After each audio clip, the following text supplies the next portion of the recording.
Find a bumpy track, add some tough motorbikes and riders, and mix well. The result, a scramble. A sport which today attracts thousands of followers and is producing British scrambling machines which are being exported all over the world.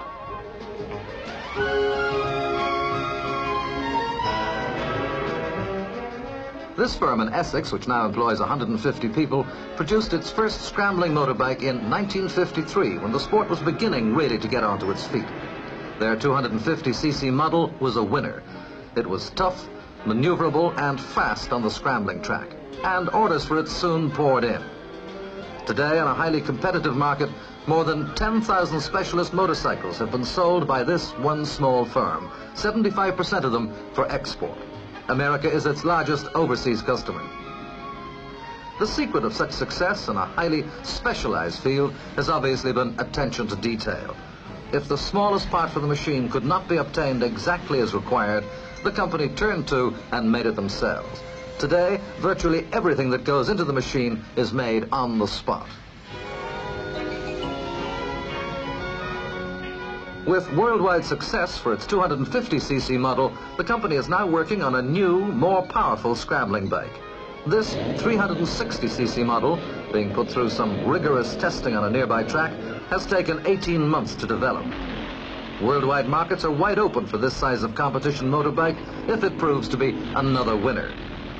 The job of the company's test riders is to try to find something wrong with these power-packed flyers.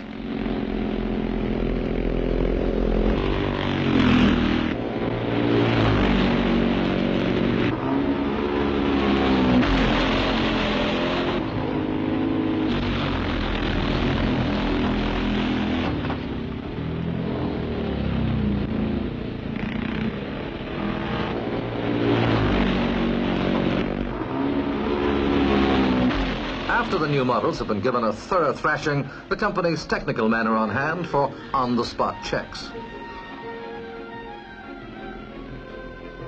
And on hand, too, is the man who has to sell this new machine throughout the world, Mr. Preston Cobb, sales director of the company. Paralyzed since birth, Mr. Cobb travels thousands of miles on business every year. He's driven most weekends to scrambles where company machines are competing. And with 2 assistants, he travels the world selling this company's tough little British-made scramblers.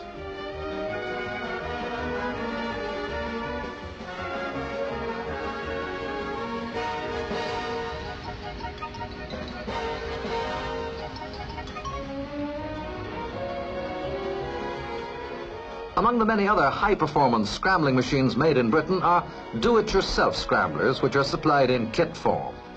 This latest 360cc model, produced by a Birmingham firm, is being assembled by an up-and-coming young Midland rider, 19-year-old Dave Smith and his pal.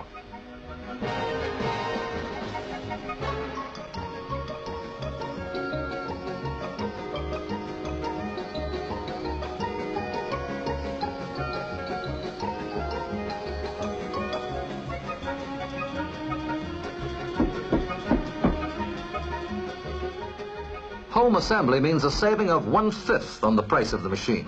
And for anyone with a good working knowledge of motorcycles, the job can be completed in 3 hours. Dave Smith, who's been scrambling for just over 2 years, rode this bike the next day against some of the hottest competition. 8-year-old Robin Gersden of West London should be a future threat to the world's top scramblers. Here he is after riding for only 4 months on a miniature 50cc scrambling bike built by his father, who's a motor mechanic and trials rider.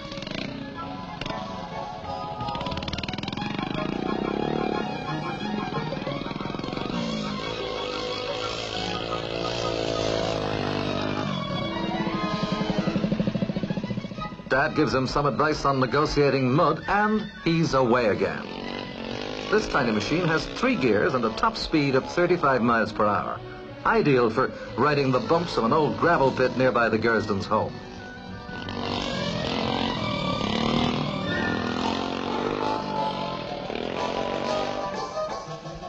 The question of training facilities for young scrambling enthusiasts is a major problem in Britain for this rapidly expanding international sport. A few motorcycle clubs who are lucky enough to have the use of some rough land organize practice meets. But apart from that, The only way a lad bitten with the scrambling bug can hope to reach competition standard is to ride his bike over any rough ground he can find. Some owners of sand and gravel pits, like this one in Essex, close their eyes, or ears, to this impromptu Sunday morning scrambling practice.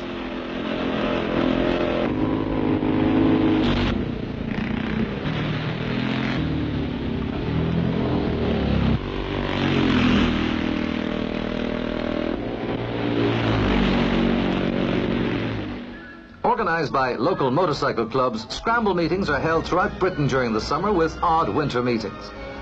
At the big meets, like this one at Shrewsbury, as many as 200 riders from every part of the country will be competing.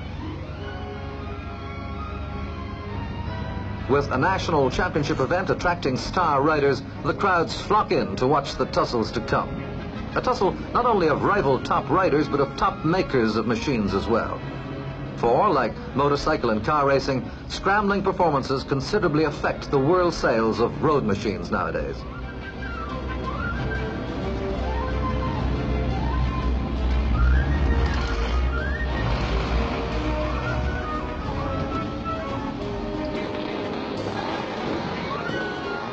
The Scrambler is basically a road machine developed for tougher work. Extra grip tires are fitted, lights are not.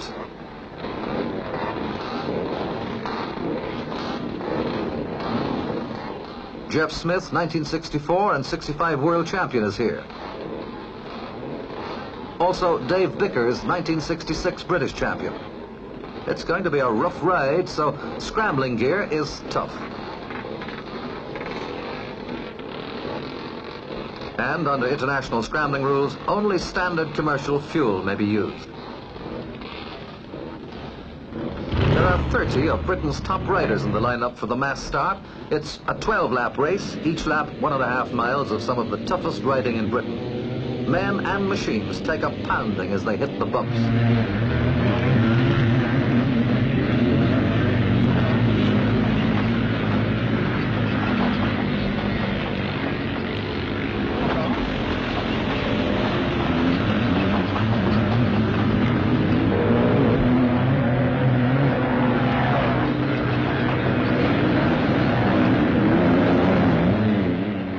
Engines scream as they roar up the banks. Only course officials and mechanics may help riders in trouble. Having covered one lap with a flat tire, Jeff Smith and his mechanic fit another wheel, and then he's off again.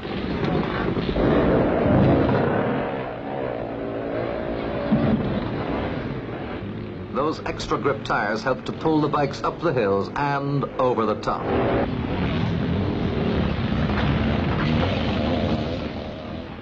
With nearly 10,000 keen scrambling fans watching the race, each lap of the leaders is timed for official records. The riders are thinning out now, for no more than a half of the starters will complete this grueling test.